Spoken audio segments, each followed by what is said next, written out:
My name is Ronnie Foreman, and I am a commercial sales manager here at SpaceX. I'll be your host for tonight's Starlink mission, which marks SpaceX's 209th overall mission and 10th mission of 2023. But before we jump into tonight's launch, I'm excited to be sharing a quick update on Starship.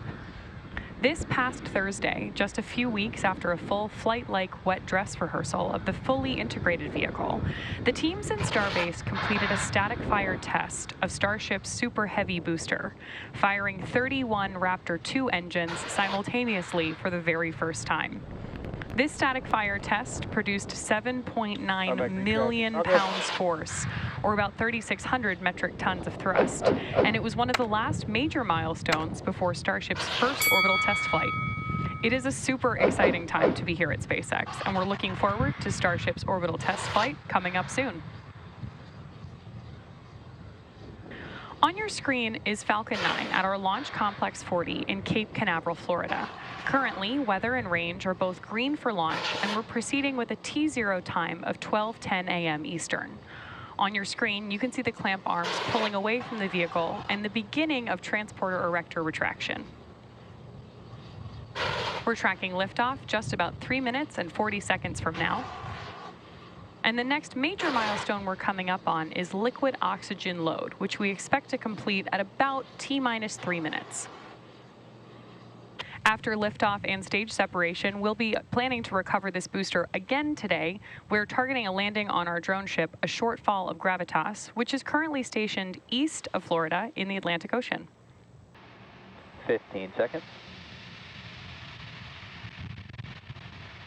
T-minus 10, 9, 8, 7, 6, 5, 4, 3, 2, 1. Engines full power. And liftoff of Starlink 5-4.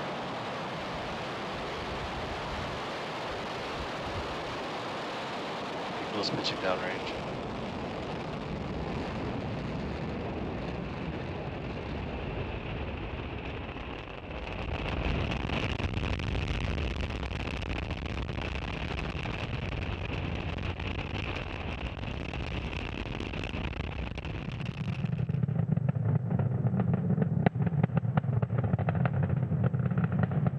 Max Q. That call out is for max Q, which is the period of maximum dynamic pressure the rocket will feel during flight.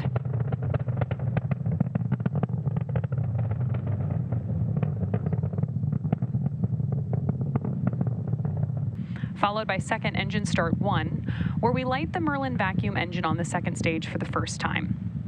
And then we'll have fairing separation, where the two fairing halves separate away from each other and fall back to Earth.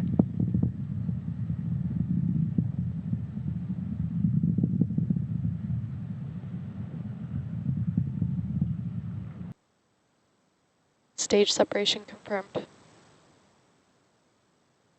Separation. And back in.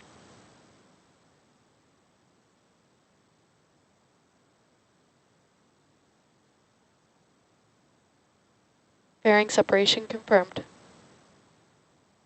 Incredible views on our screen here. You just heard and hopefully saw that we had successful main engine cutoff, stage separation, second engine start 1, and fairing separation. Again, if you are just joining us, you're looking at a view of stage 1 on the left and stage 2 on the right. We're just about T+6 minutes into a successful mission so far. Expected loss of signal, Cape.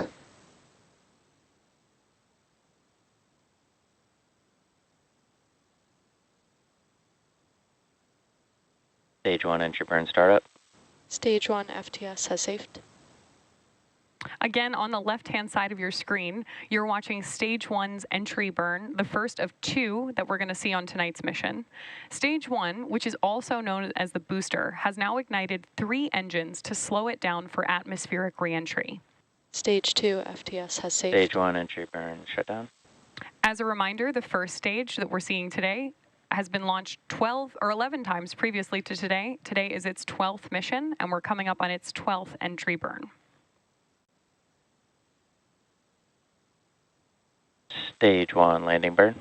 Stage 1 has now lit one engine to prepare for landing on our drone ship, A Shortfall of Gravitas. This final burn slows down the rocket and will help it land on the drone ship. Stage 1 landing leg deploy.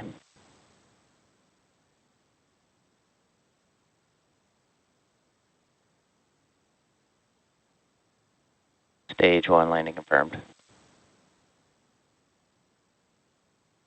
Falcon 9 has successfully landed on our drone ship, A Shortfall of Gravitas, making this our 160th landing of a Falcon 9 first stage.